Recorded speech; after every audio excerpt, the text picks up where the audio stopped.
I appeal to you tonight that you open your hearts and you give me a chance and don't kill me. But anyway, my introduction is this: we live in an age, where I want to ask you this question. Okay, I'm going to ask you this question. That'll help me understand. May I know in the audience which of you have heard and you understand this term, Snapchat? If you have, please raise your hand. Okay, Snapchat. Okay. Come on, brothers. You guys must know Snapchat. Okay. Looks like there's only about 30% people understand Snapchat, right? Second question, who of you know what Twitter is? And I don't mean the person who cuts in front of us when we're driving. Who knows what a Twitter? Okay. Keep your hands up. Who has a Twitter account? Okay, this is my challenge this evening. Only 35% understand what a Twitter is and a Twitter account. Well, my daughter Min, who's 16 years old, started using Twitter this year. I mean, I'd previously gone on Twitter before, but I fell off a few years back. But it's really because of the elections that she started getting interested. So it's a social media tool that they use to find things out. And the speed, the incredible speed of Twitter, you find things out. And during the elections, I went back to Twitter and I continued to follow because the news was instant and it's fast. But one thing I found about Twitter was this, is that sometimes the news is not accurate. It's wrong. Sometimes it's wrong. And fake news is like, WhatsApp, you guys have WhatsApp? Sometimes you get wrong message, right? They tell you this, forward, and then you forward and you realize it's the wrong message. So sometimes there are false messages and we should be beware of that. So imagine this Twitter is about glad tidings. Imagine is the thoughts of people regarding sales. And imagine they're talking about sales. And it's fake news. And pastors, please don't kill me. Don't tell Pastor Vincent. And I was just imagining, what are 7 tweets that people say about sale that may be fake or a half-truth? Okay? So the first tweet that I think is, can you see that? This guy called Fake News. He's, if you can read it, he's my issue with sales. 2 hours ago, he posted this. Sales are not biblical, he says. They're not mentioned in the Bible. I don't know how they can say it's biblical. Can you prove it? So I was imagining, what will people say about sales? And the first thing that came up to my mind is that some people says, brother, Bible never says sales before. Can you show me in the Bible? Oh, that got me astounded. Yeah, you do a search where got say sales? Bible doesn't talk about sales. But the Bible says about this. Nice, check Twitter and I found this. There's this guy called JC. He's the Alpha and Omega. He posted this 2,000 years ago. And this picture he took of himself, a selfie, with 12 other guys. And they were together. Brothers and sisters, the first small group in the Bible was the Lord Jesus Christ himself. And it was his way of connecting and his way of teaching.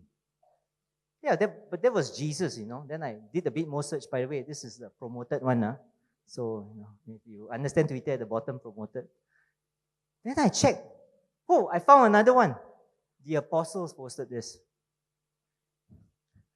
The 12. 2,000 years ago, they posted this picture. I know you can't see this, and this is one of the classical pictures from the great masters who painted this. This picture really is about the people, the church meeting where? They didn't have a church. They met at home. You see, Jesus was showing us this. He met with small groups, and the apostles carried the tradition. And the tradition was carried out in the home. So while the Bible doesn't talk about cell groups per se, it exhibits the lives and the characteristics of a cell group. When I went through scriptures, and if you do your scriptures, in Acts, the Bible says that Paul moved from house to house. And then if you read Philemon 1:2, Colossians 4:15, I'm showing you all the scriptures to sound spiritual. Romans 16:5, 1 Corinthians 16:19, Ephesians 4:2. It says the church that meets in the house. So over and over again, you get this theme of people meeting at home. And then we got the scripture, Acts chapter 2, 42 to 47. I don't think you can see this, but let me read this out to you. The title of this verse, although it's called the Fellowship of the Believers. And the Bible said that after, Pentecost, the church was stirred up and on fire. And the Bible tells us that they devoted themselves to the apostles' teaching and to fellowship and to the breaking of bread and to prayer. And everyone was filled with awe at the many wonders and signs performed by the apostles. And in verse 44 it says, all the believers were together and they had everything in common. And this is the crazy part. They sold property and possessions to give to anyone who had need. Every day, they continued to meet together in the temple courts, so that's a form of church, in big assemblies. And they broke bread. Where? In 7-Eleven? In Starbucks? No. They broke bread in their homes. They ate together with glad and sincere hearts, praising God and enjoying the favor of all people. And the Lord added to their numbers daily those who are being saved. Cells or small groups meeting together in homes is such an important platform where people can relate to one another. Is that where they can get support. And the intent of God is facilitated in the cells. You have the church. The church is so big. By the time you go home, everybody's rushing to go back most of the times. You guys don't have that problem because you're not on Sunday. On Sundays, they're worried about their car parks. So maybe you say somewhere, hello, hello, hello, and then go off. And that's the contact of one person with another person. Maybe 30 seconds, maybe 1 minute later, or, maybe he wants to share something, but he's worried about his car park, he's got to run. So that is the context of the main church. Normal Sunday or Saturdays is one person talking to hundreds. But in a cell group, it is 15, 20 people talking to each other. So relationships cannot happen. It's very hard to do it in the context of a large church. And that's why God designed small groups, meeting in homes, so that the barriers are removed, the pressure of time is removed, and we can relate to one another. So with that, I think maybe cells are biblical. Then I thought about it, and I thought, what other tweet would someone write about cells? And the second tweet that I think could be was that, cell meet my needs. 1.6 hours ago. Cells exist to meet my needs. It's a social group. Right or wrong? Some people tell me that. One day I was visiting a cell, and the cell host's husband told me, hey, you're always blah, blah, blah, blah, blah. Don't you know we are social? The reason why we're here is for each other, is to meet my needs.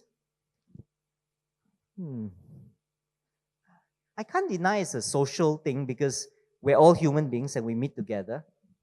But is the social part the intention, or is the social part the byproduct? Let me explain what I mean. Is it the main reason why we exist? To meet people's needs? Or is it because of something else, and along the way, we know we have to meet people's needs? I think this question can only be answered if you take the perspective of how we should ask this question on what need is. Is it need from a member's perspective, or is it need from God's perspective? Who is asking this question, and how should this question be asked? So I'd like to turn this thing around. Perhaps we need to ask this question and decide. Maybe we should say needs from whose perspective? The perspective of need should be from God's perspective. God says, yes, you have a need, but not what you say your need is. but how he sees what your need is. And I think that is probably a very revolutionary question we need to ask ourselves. You see, today we live in a day of age where consumerism is rampant. And a lot of people, we are being bombarded every day. All we do is, what is it in for me? Everything that we see, any advertisement that we come across, it tells you why you need to have this. So it's like selling you something. And I find that sometimes, yes, we need people, but it can go the other extreme. Now, I've been to a cell where, two cells under me. The sales member the cell leader had to call me, it's like, Kenneth, I'm so scared, I don't know what to do. You know why? This cell member is accusing that I really don't care for them, but I've done everything for them, but they continue, blah, blah, blah. And then this other cell leader said, hey, Kenneth, this person is calling me and scolding me, accusing me that I'm not doing enough for them, blah, blah, blah, blah, blah. Wow. By the way, this is where you need this, what we call EGR. Some cell leaders, you understand what this is called. Extra grace is required for these people. Yeah. Especially needy. But there are people like that, but they are the extremes. But in general, I think the perspective, when we enter in cell, are we just thinking about ourselves? What can cell do for me? I need to be loved. I need to be recognized. I need to be stroked. Okay, I understand. Belonging. We need to know each other. But I just wonder, is that the aim and the purpose of cell? Now, if I ask God this question, hey God, and if you read scriptures, you say, what do you think, why should I be going to cell? What is the right question I should be asking about? What is my need? Maybe God will answer it this way. God will say, Kenneth, the need for you is the need to know that you are loved. The need for you is for you to love deeply. The need for you is the need to grow spiritually. The need for you is to change, to become like Christ. Maybe the need for you is to serve in the kingdom of God. And the need for you is to learn to reach out to the lost, the poor, and the marginalized. Maybe the need for you is the need to be transitioned from a mere believer to a follower of Jesus Christ. So, I think there are other needs. There's also the need to encourage, the need to be challenged. My need is also my need to be accountable and help others. And the need to help others be accountable. The need is for us to be correct and to build and to confide and to confess and to forgive. And sometimes the need is just to help walk along with people who are in the different stages of their life. If there's an analogy I can think of, the need for us is to grow up from a child to a teenager and to a functioning adult in the context of a Christian believer. I think there is a need for progress. And I thought to myself, we have to get out of the Holy Trinity of I, myself, and me. And we have to move to the next Trinity of cell leader, cell members, and other people outside. But maybe the need is to then progress towards we, people outside, and introduce God in the whole picture so that our focus and orientation is not about ourselves. So, brothers and sisters, I think that question is a bit broader than that. But one thing that they didn't tell me when they asked me to sign up to be a cell leader was this. Yeah, we meet needs of people, but they didn't tell me that it's very messy. Because, sometimes we go into cell, wow, happy, jolly, makan. Then find out people, you get to know people, oh, got so much problems. Hey, life is messy lah. And life is real. When you get to know people, you know problems.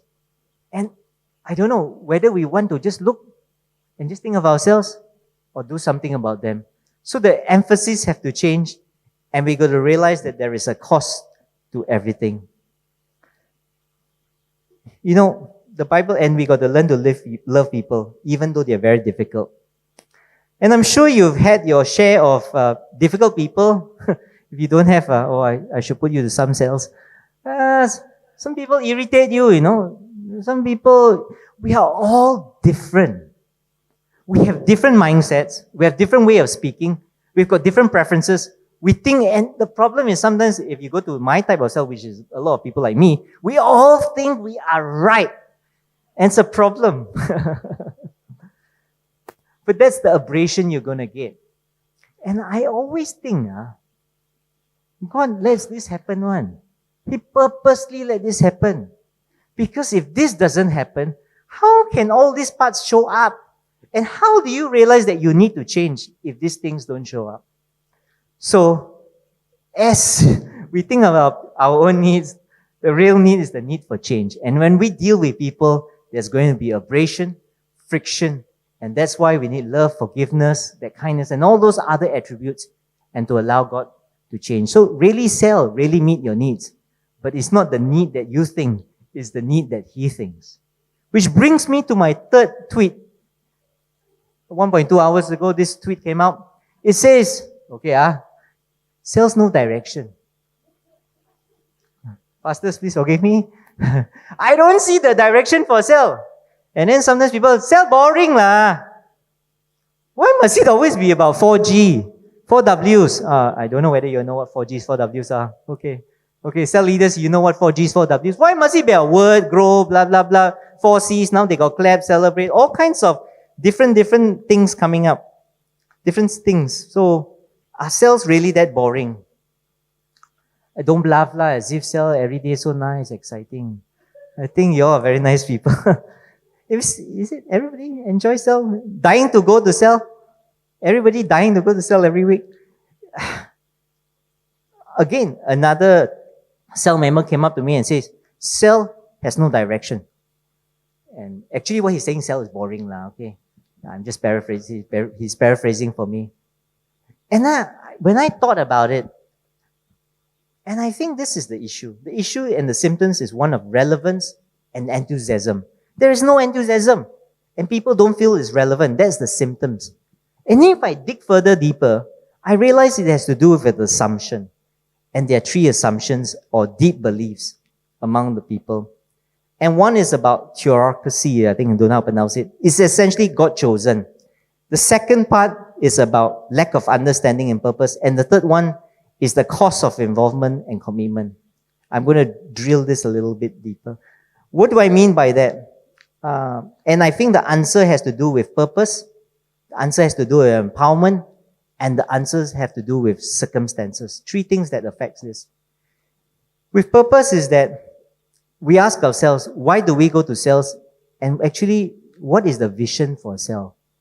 You should ask your cell leader or cell pastors, what is the vision for cell? And you should even ask yourself, what do I mean by vision, brothers and sisters? Vision is what you imagine the cell to be. What is the future? Yeah, I know we come, we read the word, we sing, and then sometimes we have food and all. But where does it lead to? Can you imagine, have you asked yourself, what is the vision and the picture, the end result of cell?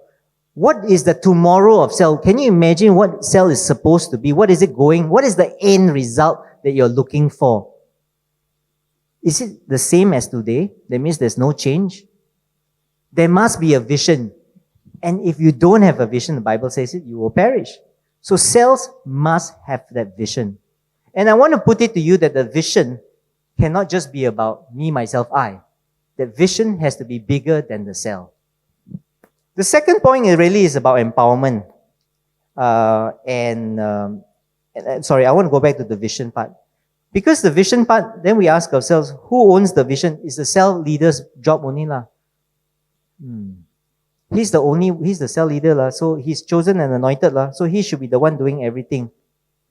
Tough when become cell leader. And when I think about this,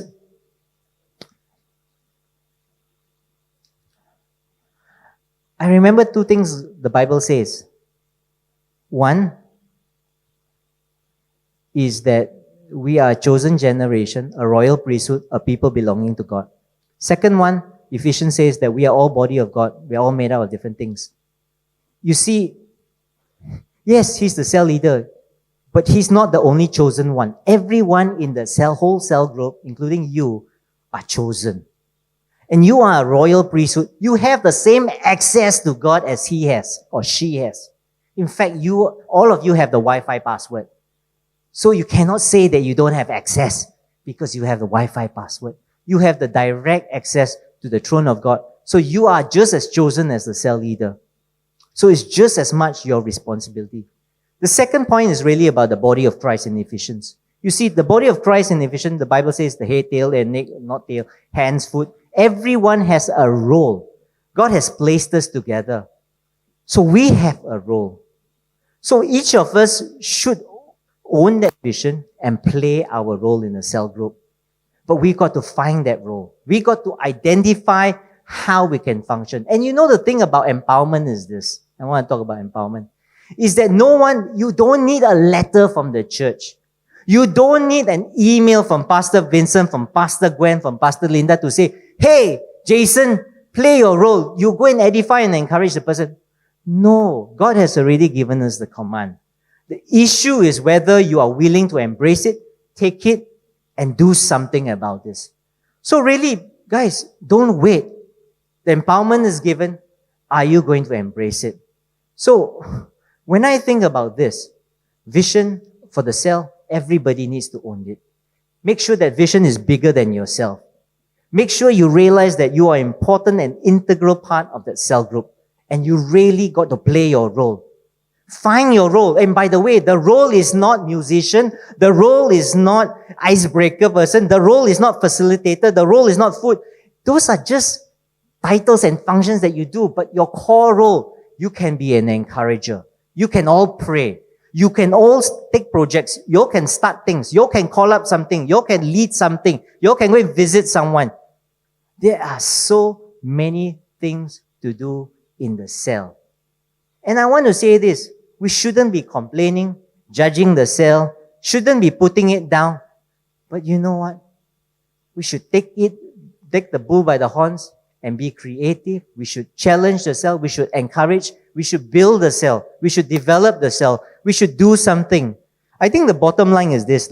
All of us got a pair of hands and feet and mouth and mind. We really can do something and it's really up to us. And I liken this and I thought about this. The cell is just not a program. The cell is a canvas. What is a canvas? Just like the masterpiece we saw. You know, the agenda on the Friday night, and by the way, cell should be more than 5 days. It's up to you to paint what is on it. So the creativity and the greatness or the value of your cell is in your hands. It is not, the church got no direction. Pastor Gwen had never visited us, never prayed for us. No. It's all passed on to you all already. It's up to you. And you guys have a choice to do something about this. So, I forgot to talk about circumstances. And in the reality of things, always remember, everyone got life cycle. Let me give you an example. When we started in cell, we were young. We got a lot of time, can do a lot of things, And then we got married, okay? Then we got to have other considerations. And then we were building our careers. We got busy. And then we had a child. Very difficult to lead cells while you have a child. But as life throws you different whatever situation, you just got to adapt. And this system can only work if everyone shares the responsibility and if everyone plays a part. But if anyone just relies on the cell leader, you're milking the cow till the cow is dry. Why don't we all be the cows?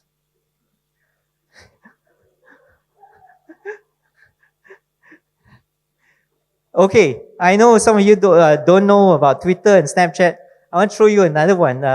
You know what confession page are? Okay, confession page. So I think the older ones may know what Facebook is. On Facebook, sometimes they also have something called confession page, where people talk the truth about this. So I'll give you a bit of confession page from the cell leaders. Some leaders tell you, I'm so sorry, Actually, I got no time to prepare for cell. Busy, work, got so much pressure, blah, blah, blah, blah. And then say, okay, I prepare cell on Tuesday, prepare on Wednesday. And then Wednesday come, so tired. Okay, tomorrow I prepare. Oh, yo, then went to work. Oh, yo, got to stay back late. Next thing you know, Friday, say for Friday, and then you don't know how to prepare for cell. What do? Never mind, man. Lunchtime I prepare. Then lunchtime, alamak, got to meet client lunchtime. Never prepare. Say for So what to do? Quickly scan through the notes. So before go to cell with fear and trembling, 30 minutes in the car driving through the traffic jam. Hallelujah, hallelujah. Confession page like that one. Sometimes, church give the note so late one. They should give 1 month ahead, but they give 5 days ahead. So we suffer. So, and then sometimes, but sometimes I so human being, lemah lah, tired lah, balik siya, tired lah. And then who's the one saying? Cell leader say, zone leader is the one saying it, not cell leader, not cell member. Tired lah, tonight again lah. Don't feel like it lah. Why can't just church give a day off? Then you drag yourself to cell, drag. Then you go cell. People so lethargic. You have to lead. And then you know what always happen? You know what always happens? God's Spirit does something. And then suddenly, this disgruntled, fed up person, called the cell leader, zone leader, or assistant cell, or whoever, suddenly come on fire. Wow. And then at the end of the evening say, wow, that was the best cell, man. I'm so happy I came to cell. 2 hours ago, this complaining. My wife will tell you that's the truth. But this confession page, but cell is all about God. And if you just lean on God and allow God to dictate whatever circumstances, things always happen because God shows up. So cell does have a direction. Cell does have an impact. And we shouldn't judge, criticize, complain, observe. Instead, we have a chance to create, participate, build, direct, and impact. Fourth tweet. I'll have to move faster. Fourth tweet. Okay, do you see that one? Do you know who the cell pastor in church is? Who? Anyone want to shout? Who is the cell pastor? No. Okay, big brother. Below big brother? Pastor Linda Koo. Okay. And then there's this tweet. Godmother. Sorry, So tweet number 4. Godmother controlling us. She's tracking us. She is keeping us from hopping off to another church. Keeping us from sinning. They are very controlling. So the fourth tweet I thought about was actually, cells are controlling. People want to control us. No lah, not control lah. But it's a good way, I think. We already showed you that actually cells is a place where you are liberated to do great things lah. The church does give you parameter, If you can imagine, it's like a bottle, a jar. A thin jar at the top here, and then the bottom is very big, okay? The parameter is this. The church sets you guidelines, tell you this thing, and then everything else is left to you. So if you're creative and you got initiative, the things that you can do is as wide as that big jar. Only thing this is the parameter, they set a few things. So really cell empowers you. It's not a tool to control you. In fact, the value of the cell is sometimes it keeps you from sinning. What do I mean? When I was new in cell and I was just started work and we were working a very stressful job.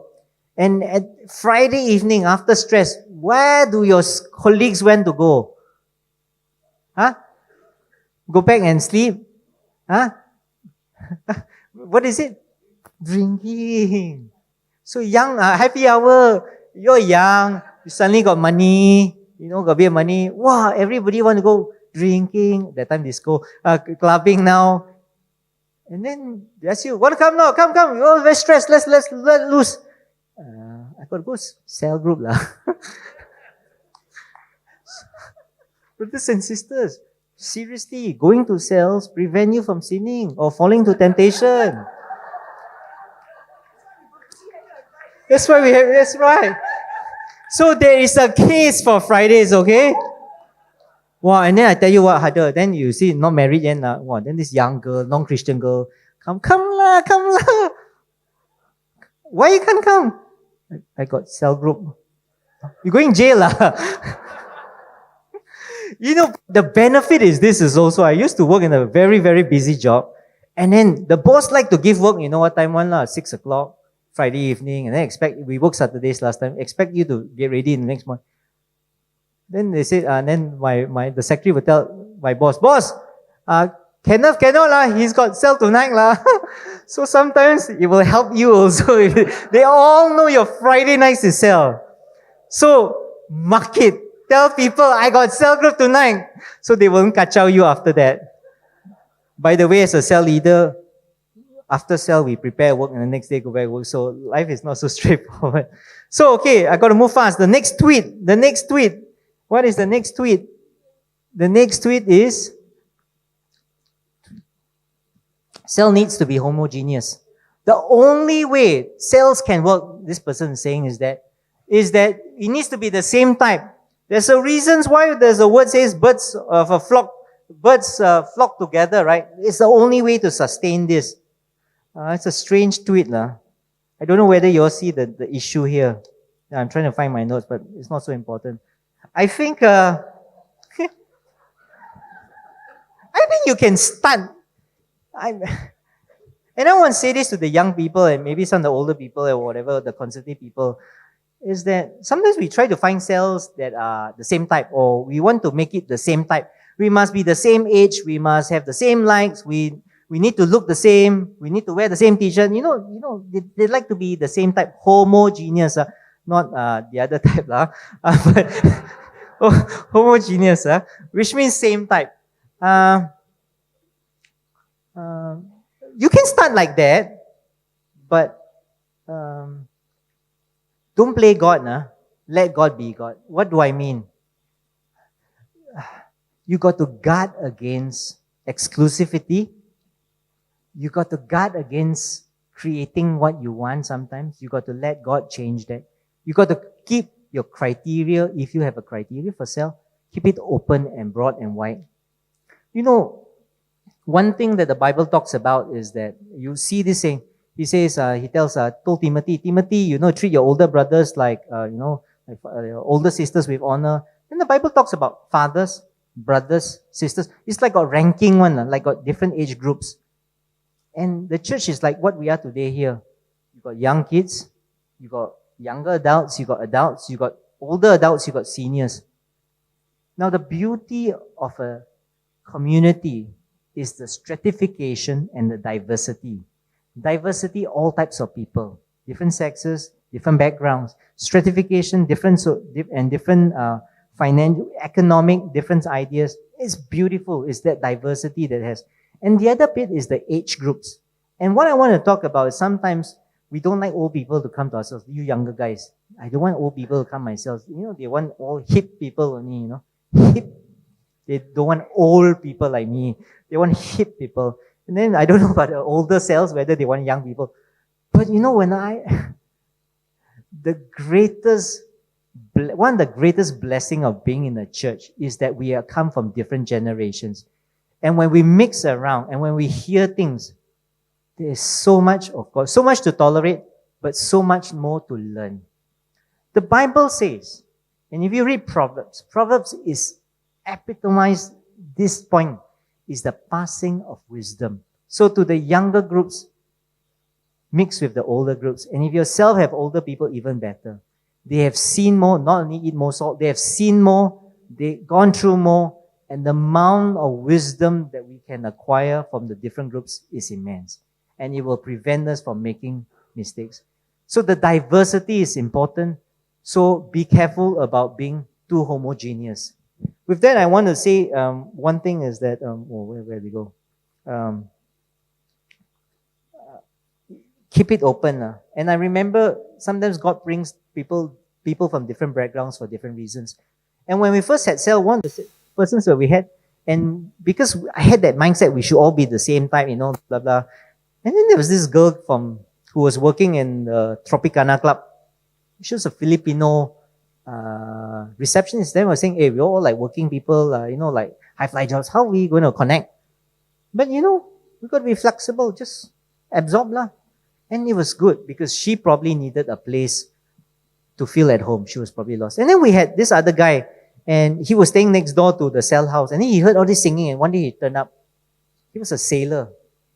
And he says, he feels lonely. And we look at him, and then, okay. And then when we say, got prayer request, then he share all his bad habits. He wants to be free. But, we just got to be open. Whoever God brings to yourself. And that's the part we got to avoid rigidity and trying to be too homogeneous sometimes. The other tweet, and these are the last two tweets, and maybe the most controversial tweets. Okay. Cells don't need results. Hashtag. Why? Come on lah. This is not work. Why must have results? Balik, you always talk about multiplication only. Is cells all about multiplications? Must cells have results? Social only ma, connect only ma. This one got a lot of things to talk about, huh?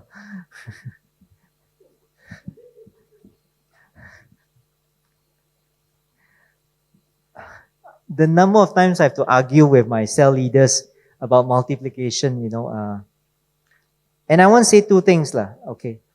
Well, actually more than two things. One is definition. What is results? Two is how do we measure?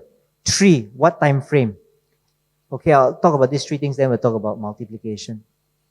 I think our definition of results is very important, and sometimes it's too restrictive. My first cell leader, which was Mei Kwan cell leader, Pastor Gwen's cell leader, was Tat Yin. And Tat Yin I used to spend a lot of time with Tat Yin, and he would say that, Kenneth, the cell, the result is that if you start at the end of the year with 10 people, if at the end of the year you still got the 10 people, you've done well. Huh? He says, you know why? Then at least you know they are still in church, they are still following God. I said, like that one. So over many years, I feel that this is maybe a bit too restrictive lah.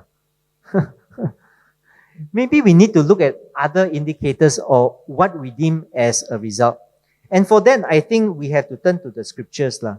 And scriptures, and I remember the clues in the scriptures, and I'll give you three clues that if I recall. The first was the parables.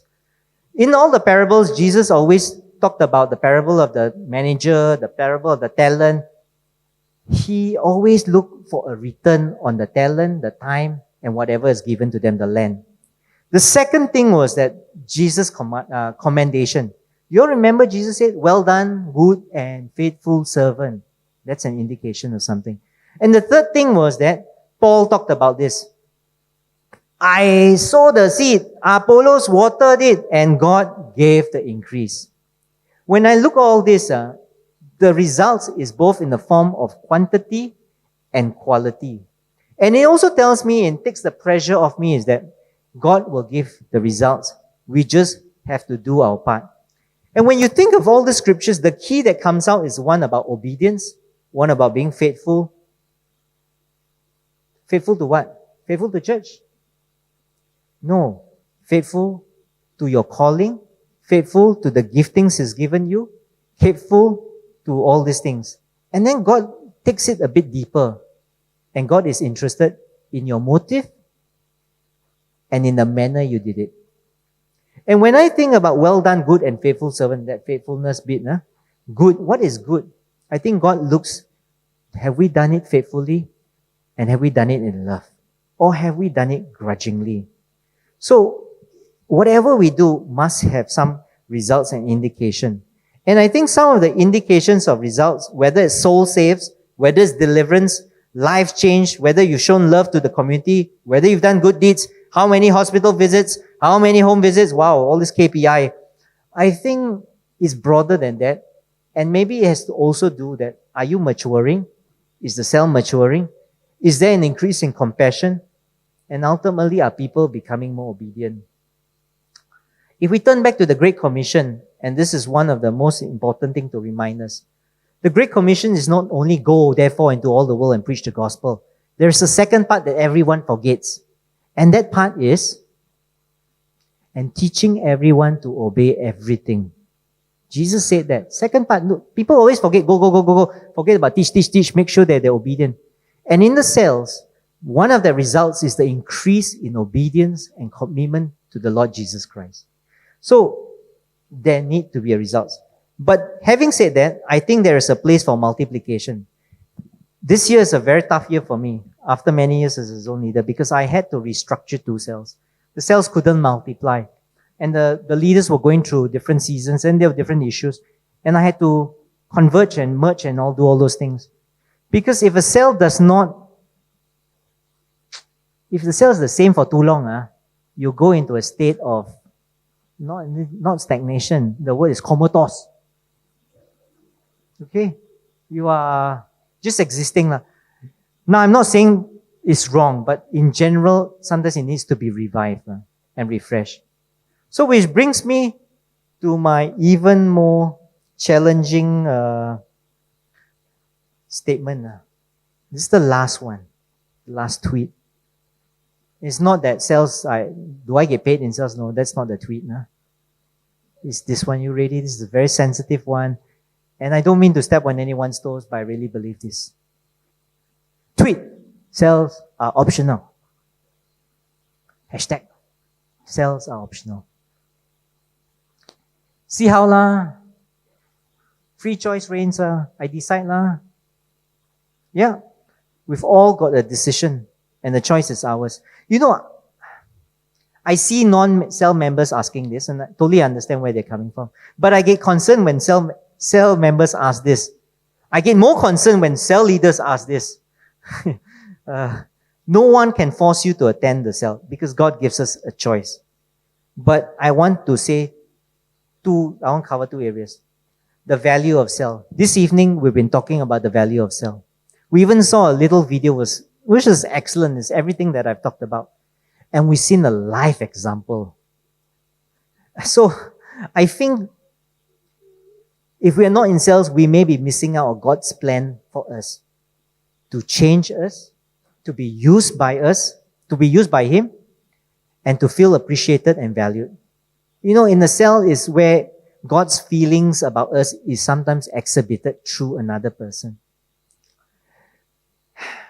Of course, going to cells is a cost and a commitment. Heeding God's call and purposes has a cost. Anything worthwhile in life normally has a cost. But that's where that vision for cell comes in. If you have the vision, it's not an issue. The second one, I'm going to show you 3 scriptures. Very important scriptures. The top one is the one that is always, I hold on to it. You can't read this. It's in Hebrews, Matthew, and, not Malachi. How you pronounce that? My pronouncing is not so tender. Anyway, Hebrews 10:25, it says, don't give up meeting together as some are in the habit of doing so. But we meet up, so we want to encourage one another. Why? Because the day of the Lord is approaching. And the second one, Matthew 8:20, when 2 or 3 are gathered in my name, there I am with them.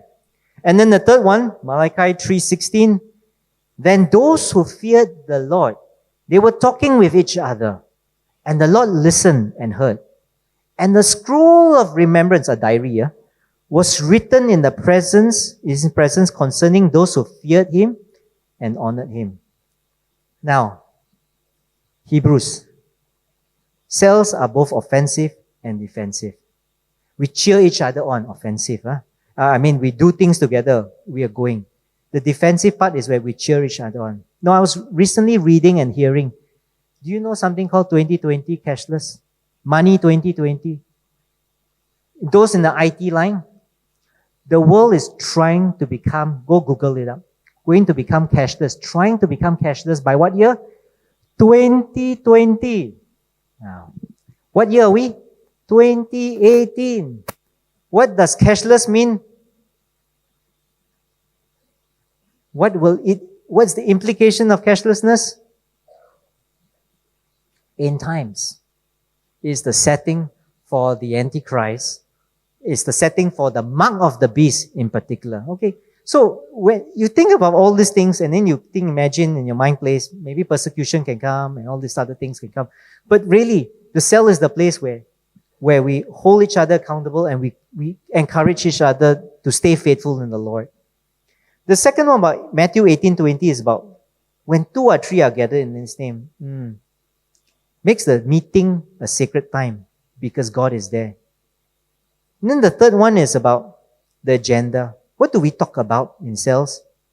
Because God notices and remembers everything. There are 3 implications to these 3 scriptures. 1, what's our attitude towards cell? Do we remember the vision? Do we also know that it's place of encouraging one another? Second, how do we decide to have cells? What date? Do we plan ourselves around holidays? Don't get me wrong, I think we all need to have a balance somewhere. The second one is that, the third thing is that, do we only have cells when we have quorum? Or when there's a lot of people only we have cells? How do we conduct cells? When I look at all this, it's our attitude towards cell. Do we treat it so casually? Have cell lah, don't have cell lah. No need go lah. When you come together, just the 2 of you, Jesus Christ, the Son of God, the King of Kings, the Lord of Lords, the name above every other name, will show up.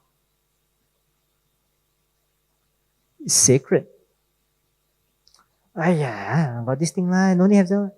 All this. And then, we treat it so casual, but God shows up.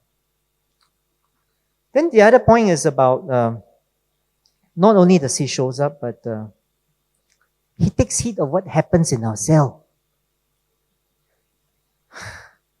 Sometimes you regret sending a WhatsApp or email, you say the wrong thing, too harsh, too hard.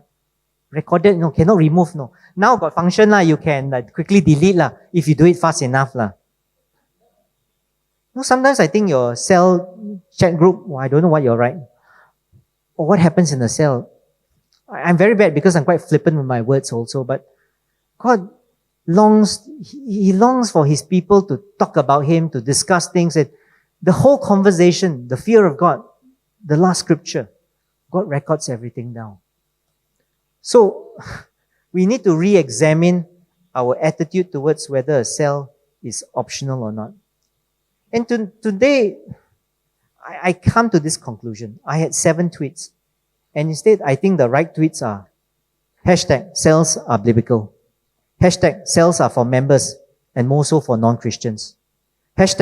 #cells direction is driven by God's purpose and is carried out by the whole cell who has been empowered. #cells are for all. #cells empowers and doesn't control us. #cells need to have fruits. #cells are critical for Christians. I want to tell you my story, and I'll end with this. When I became a Christian in I have to tell you my age. I was in college and I was a little wild, but I felt an emptiness and, I came to know the Lord and I turned to God and I came to Glad Tidings Church when we were in Jalan Gasing. And it was during that time that I was learning, I loved it. But after church, don't know who to talk to. You left alone. Sometimes I'm hoping I can catch them. I know some people.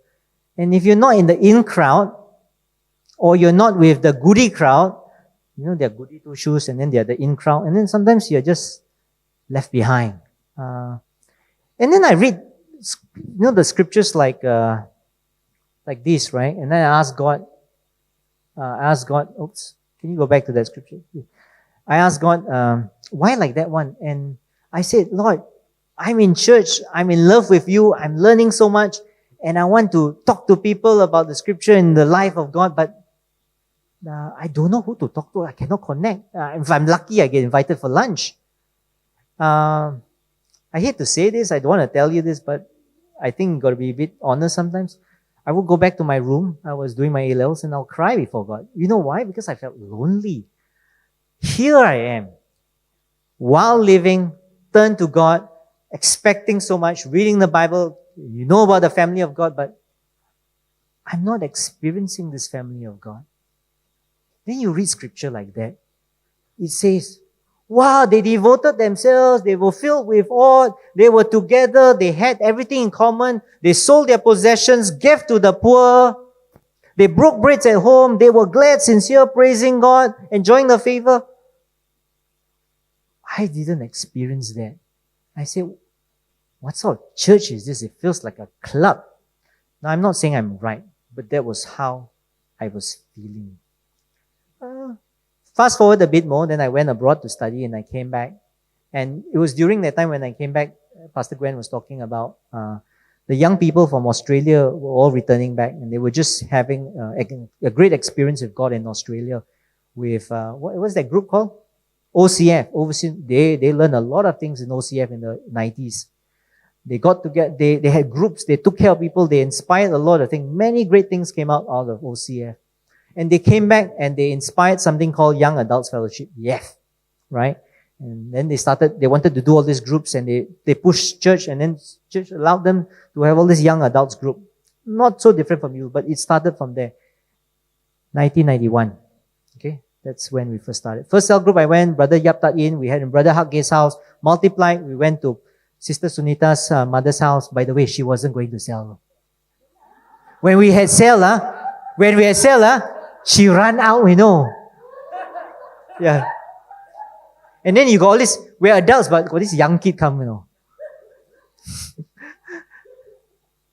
So I was in cell, it kept me on the straight and narrow path. Because you know why? Every day you go through work, your systems, your beliefs, challenge, everything thrown you. Friday night, suddenly everything get tuned again. Your tuning becomes right. You're out of tune, you tune back. It helps you. Cell, it tunes you back to what it should be. So go Friday night, and I saw the cell leader, and then we went through that, and then we multiplied, and I went Raymond Poon cell in 1993, 1994, in 95 we multiplied, and then Kim Ann, my wife, was leading the cell, and then I have not married yet, and I say when I married, I will take over the cell. So in 1996, I took over the cell, and it was a great time. And I want to tell you something about results.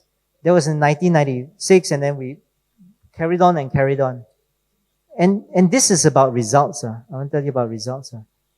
Through the cell, God took a backslided Christian, brought to cell, nurtured, discipled him. And today, he's a zone leader. He became a board member. Through the cells, ex-mediums came to our cells. And then they displayed unusual behavior and expressions. But we had to love them and we just took them in. Even vomit in our cell, because the spirit had to come out. So and today, they become pastors. In that cell, we had schizophrenias coming in. Everybody's scared. But the cell rallied around that person, walked with that person, went through healing. And today that person has a job and is a full functioning adult. Through the cells, unusual looking people we thought were drug addicts, but we accepted them. And that person brought his staff to the cell program.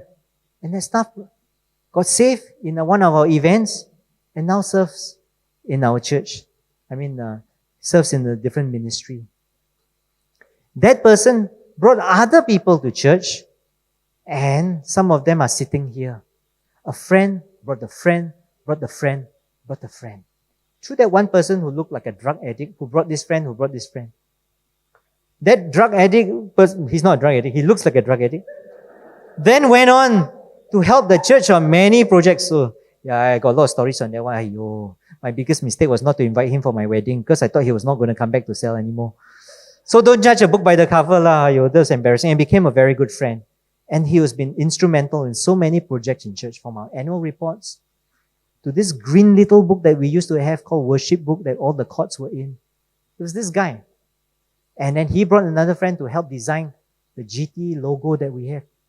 And all it was because this guy drug addict, don't know whether to welcome him or not.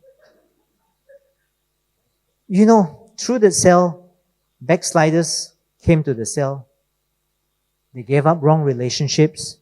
Missionary dating is not on.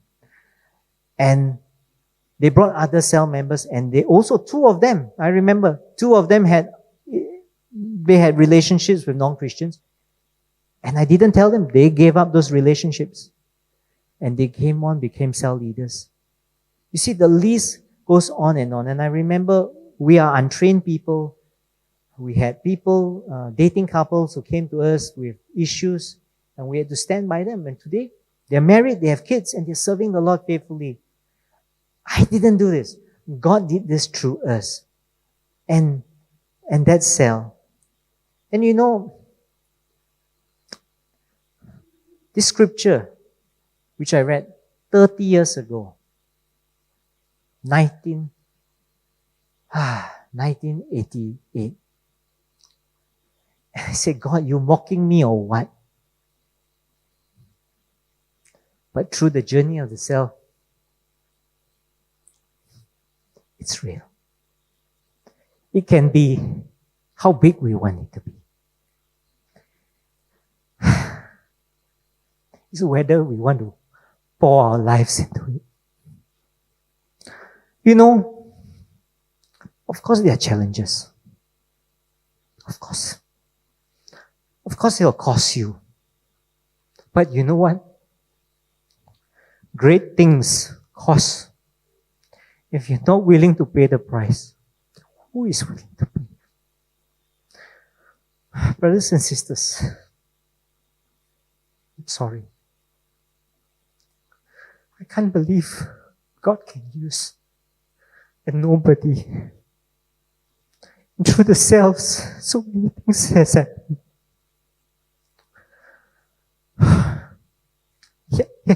I hear his story. The cells have a place in the church. We cannot demean the position of the cells. We cannot trivialize the position of the cell. The cell is God's chosen weapon. It's God's way of using a lay person to be instrumental in the kingdom of God. We cannot rely on pastors alone. It is our job because we are also priesthood. We got to take up the challenge for cell. We got to embrace it, and we got to own this vision. You know, it's 30 years of things as I reflect. So God wasn't mocking. He was saying, are you willing? And are you willing to put down your own needs and focus on outside? People in yourself and outside the cell. It is instrumental. And that is my message, and that's my heart. That today, I feel that the cells are very sacred, and I want to challenge you guys. If you're a cell leader, and if you have treated the cell, you've gotten into a spirit of familiarity, it's time to capture a fresh vision for yourself. It's time to feel that it is important, there's so much we can do about it, but God, give me a fresh vision for the cell. Today, if you're a cell member, I want to challenge you. You got to take your place in the cell. You got to rise up. You got to own the cell. You got to support your cell leader. Today, I also want to challenge those who are aspiring people, who want to take on more things as a leader. One of the greatest opportunity for a non-pastor is to become a cell leader. And I will challenge the young people, take up this challenge, take up this opportunity, desire in your heart, and you will have this opportunity to serve God, to be developed, because God will do this thing. It's God's training site. The cell and the church are training site for you to grow and to be developed and to be used by God. You must see this. You cannot let the enemy reduce this truth and this opportunity. Now, I'm absolutely passionate about this because of this memorial stone. This stone. You know, I look at this and I say, church, not like that. It's up to us to make this a reality. I don't know about y'all. I'm 50 years old this year. I'm tired of playing games. I want the reality of God. I want to experience God's kingdom. And I want to be part of it. So I urge you, be a part of it. And the place to be is in the cell. And you can do it.